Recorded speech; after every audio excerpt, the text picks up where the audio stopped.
Indagato per truffa, il proprietario di una catena alberghiera a Jesolo avrebbe denunciato una falsa rapina. Continua il botta e risposta a distanza tra il comitato No Grandi Navi e il prefetto, la nostra intervista. Il tram arriverà a Piazzale Roma, l'assessore Bergamo stronca la proposta del PD. È nel programma elettorale di Orsoni. Benvenuti a questa edizione del TG di Televenezia. Indagato per truffa uno dei responsabili della gestione di 4 hotel di Jesolo, molto noti: il Colombo, il Brioni Mare, il Cesare Augustus e il Christian. La squadra mobile sospetta che il proprietario della catena alberghiera volesse truffare una compagnia di assicurazioni denunciando una falsa rapina degli incassi degli alberghi, ossia 28.000 euro. Tutto è cominciato il 18 agosto scorso, quando un dipendente ha denunciato alla polizia di essere stato minacciato da un malvivente con una pistola e di essere stato costretto a dargli 3.500 euro. Il giorno dopo lo stesso collaboratore ha denunciato in questura che l'ammontare del bottino era ben più alto, ossia di 28.000 euro.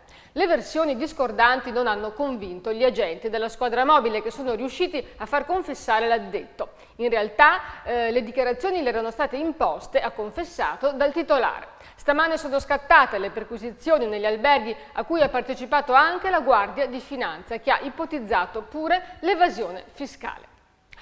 E cambiamo argomento, continua il botta e risposta a distanza tramite i giornalisti tra il comitato No Grandi Navi e la prefettura proprio sulla manifestazione che c'è stata domenica.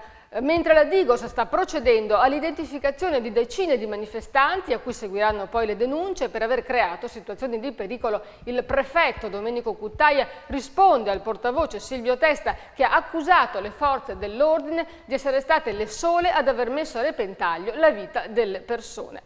Sentiamo l'intervista. Sono state adottate misure di vigilanza a tutela dell'ordine pubblico per evitare che qualcuno magari potesse scantonare facendo soprattutto un danno a se stesso, insomma, potendosi fare male. Mi pare, insomma, che adesso sia veramente stucchevole ritornare su questo argomento. La manifestazione si è svolta, le forze dell'ordine hanno operato come di consueto qui a Venezia nel rispetto dei diritti fondamentali. Chiudiamola qui, insomma.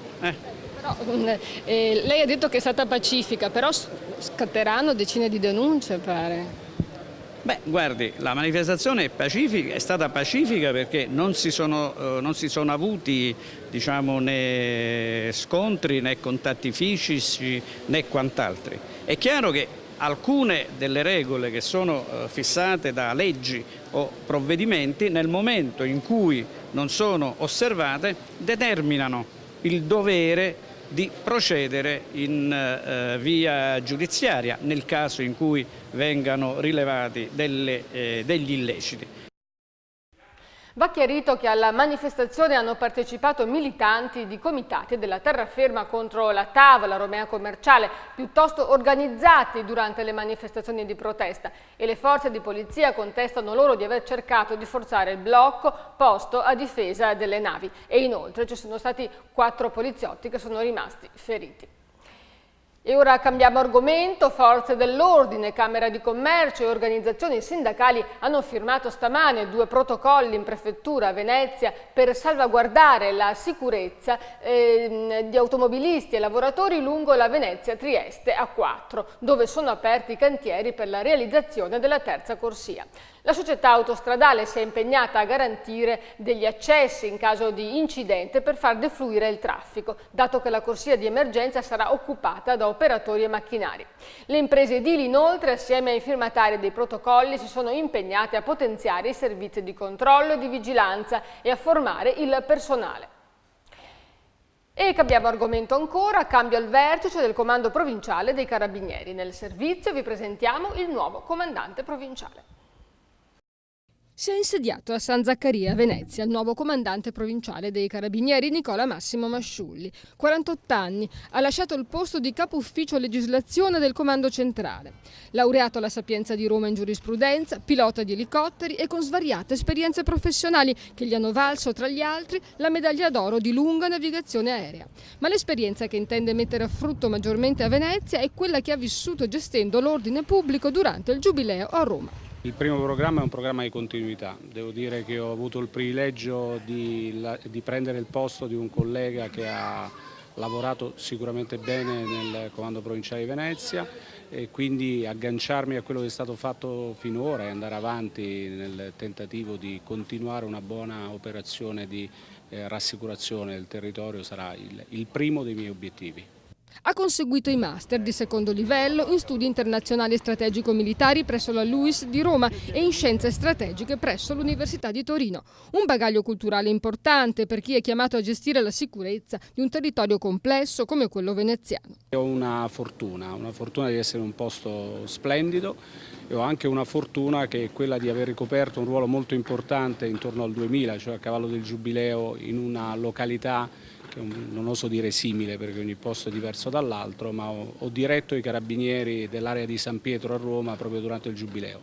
Quindi l'esperienza di ordine pubblico, l'esperienza di queste folle che hanno invaso all'epoca la città di Roma, la porto dietro come esperienza che cercherò di mettere a frutto di questa nuova città che mi affascina profondamente. Risale a 10 anni fa la sua ultima esperienza territoriale, ma sul ruolo del carabiniere nel territorio non ha dubbi. Sicuramente io ho parlato di rassicurazione, il carabiniere è una presenza costante, è una presenza che noi da sempre storicamente garantiamo fino ai livelli minimi anche nei piccoli paesi, è una presenza che deve dare vicinanza al cittadino, deve essere quindi sempre visibile, deve essere pronto ad ascoltare e poi pronto a intervenire e quindi a dare quel senso di sicurezza che poi ci consente di normale vivere sociale in ogni luogo. Il tram arriverà in Piazzale Roma, cambio di rotta della giunta veneziana che sembrava orientata su proposta del PD a fermare il tram appunto a San Basilio. L'assessore alla mobilità Ugo Bergamo ha chiarito che il sindaco Orsoni non cambierà il programma elettorale. L'assessore alla mobilità di Venezia, Ugo Bergamo, boccia l'idea del PD e annuncia che il tram arriverà in Piazzale Roma e non si fermerà soltanto a San Basilio. Lo ha dichiarato ieri in commissione consigliare, ribadendo che il programma elettorale del sindaco Giorgio Orsoni non si cambia. Era stato promesso il tram fino alla porta di Venezia e sarà realizzato. L'assessore ha inoltre precisato che cambiare il percorso del tram ora vorrebbe dire modificare i due piani, il PAT e il PUM. I lavori a Piazzale Roma partiranno in novembre, per concludersi nell'ottobre del 2013. Saranno eliminati 7 stalli degli autobus, l'area di sosta breve sulla terrazza esterna del garage comunale verrà spostata e sarà installato un semaforo per l'attraversamento pedonale davanti alle biglietterie CTV. E per arrivare a San Basilio ci sono già i 14 milioni necessari. Una posizione, quella di Bergamo, che ha costretto per il momento al silenzio il PD.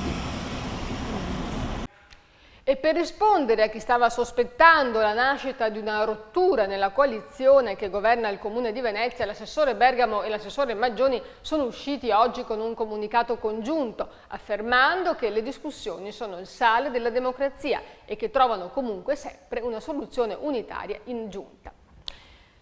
Numero record di partecipanti per la Venice Marathon di quest'anno. Il 28 ottobre correranno 8.000 atleti. Le iscrizioni sono state chiuse in maggio. La popolarità della manifestazione, che è stata presentata oggi, quindi è in crescita e quest'anno gli organizzatori contano di aumentare la raccolta di fondi a favore del progetto Run for Water, Run for Life, che mira ad aiutare l'associazione Africa Mission, Cooperazione e Sviluppo. Lo scorso anno sono stati raccolti 24.200 euro. Inutile dire che oggi, in questa edizione, si cercherà di raccogliere ancora più denaro.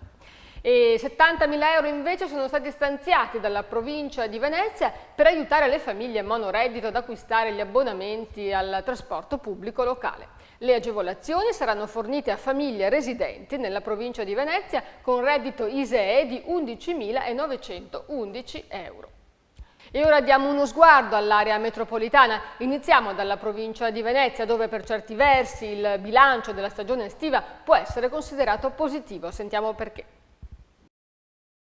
Più di 20.000 oggetti sequestrati, è questo il bilancio di un'intera stagione di lotta all'abusivismo sulle spiagge di Caorle. Un risultato importante ottenuto nonostante il minor numero di forze dell'ordine, molte di queste infatti attualmente impegnate nella vicina Emilia del post-terremoto. In ogni caso, quest'estate finanzieri, vigili e carabinieri di Caorle hanno messo le mani precisamente su 21.793 oggetti contraffatti. Il sequestro della merce è avvenuto spesso e volentieri tra gli ombrelloni, ma sono stati perquisiti anche diversi appartamenti abitati dagli ambulanti abusivi, portando così alla luce situazioni di sovraffollamento e degrado. Dopo la pausa estiva torna il mercatino dell'antiquariato di Dolo e punta tutto sulla qualità, come del resto è giusto che sia l'unico appuntamento in Riviera dedicato all'antiquariato. Niente pacottiglia cinese, ma soltanto articoli pregiati e di manifattura italiana, così ha annunciato il vicepresidente dell'Ascom Riviera Umberto Cogno. Il mercatino si terrà come sempre ogni quarta domenica del mese nella zona di Piazza Cantiere e dello Squero, a partire da domenica 23 settembre. Completamente rinnovati gli stand con nuove coperture che miglioreranno l'estetica nel suo insieme. I patiti del vintage avranno insomma di che divertirsi. Ci spostiamo ora nella Marca Trevigiana, dove la lotta alla disoccupazione si combatte con strumenti sempre nuovi. Il piano lavoro dell'Urban Center, nato a Montebelluna per dare occupazione agli under 35 e agli over 50, sta dando i suoi frutti. 47 persone delle 123 che vi si erano rivolte, direttamente o indirettamente, hanno trovato occupazione, ovvero il 38%. Una goccia nel mare di 2.000 disoccupati presenti nel comune, ma lo strumento comunque funziona. In pratica, attraverso un'intensa attività di intreccio fra domanda ed offerta, si è provveduto all'accompagnamento diretto della ricerca di lavoro. Soddisfatto il sindaco Marzio Favero, il test dei primi 6 mesi è stato positivo, ha detto, e ci indica anche che cosa andrà migliorato.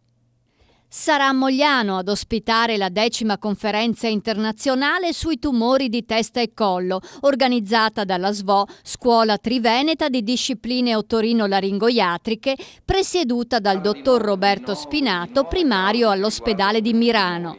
Si tratta di un anniversario importante che verrà celebrato da un intenso confronto fra specialisti dei più quotati centri oncologici mondiali, come il Memorial Sloan Kettering Cancer Center di New York. Tra i temi di quest'anno l'approccio multimodale alla malattia, le nuove tecnologie applicate alla chirurgia, nonché gli aspetti etici e medico-legali della professione. Il congresso si svolgerà al Move Hotel di Mogliano Veneto dal 20 al 22 settembre. Andiamo infine nel Padovano, dove l'intensa vita notturna di alcune zone potrebbe presto cambiare musica. Attenti alla strada! Nel comune di Sant'Angelo di Piove riprendono i pattugliamenti notturni condotti dagli agenti di polizia locale. Il progetto Vigilanza Serale prevede 15 turni in orario notturno sull'intero territorio comunale, da ora in avanti e per tutta la stagione autunnale. Le pattuglie saranno dislocate a sorpresa, non soltanto nei weekend, ma anche nei giorni infrasettimanali, indicativamente tra le 19 e le 2:30 del mattino. I pattugliamenti interesseranno non solo le aree più sensibili in fatto di sicurezza urbana, ma anche locali pubblici, piazze, aree verdi e la zona industriale, con un occhio di riguardo per la tutela della quiete pubblica. Concerto antiprostituzione a Limena si terrà sabato 22 settembre in zona industriale, solitamente frequentata da lucciole e coppie di scambisti. La serata è organizzata dai giovani dell'Associazione Ottavo Miglio e dall'assessorato alla sicurezza del comune ed è importante perché è la prima volta che si prova ad allontanare prostitute e scambisti non con la repressione ma riappropriandosi di uno spazio. Dalle 21 in poi si esibiranno dunque i The Men, quartetto americano punk rock di Brooklyn. Seguirà il DJ set di Sound Park. Il concerto è gratuito e si terrà in via Tamburin. Dei bus navetta partiranno ogni 20 minuti da piazza Insurrezione a Padova. È arrivata l'acqua alta a Venezia, la marea è salita a 82 cm sullo zero mareografico e ha allagato in alcuni tratti piazza San Marco e costretto molti turisti ad utilizzare le passerelle. E vediamo intanto le previsioni del tempo.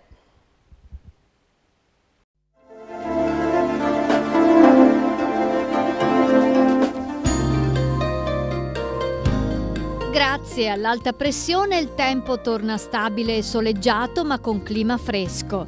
Giovedì 20 settembre, cielo sereno e soleggiato, vento da nord-est, ottima visibilità, minime in calo anche sensibile, massime senza variazioni. Clima fresco con temperature sotto la media, mare da mosso a poco mosso. Venerdì 21 settembre, tempo stabile con cielo tutt'al più poco nuvoloso, valori termici stazionari o in leggero aumento, mare calmo o poco mosso. Sabato 22 settembre, nebbia mattutina in rapido dissolvimento, poi soleggiato, minime e massime in ripresa. Domenica 23 settembre, cielo sereno con qualche velatura in transito, valori in risalita compresi fra i 15 e i 26 gradi. La marea di giovedì 20 settembre è normale, la massima alle 13:25 65 cm, la minima alle 20:15 meno 15 cm. Bene, con questo era proprio tutto, grazie per averci seguiti, grazie soprattutto per averci scelti, buon proseguimento.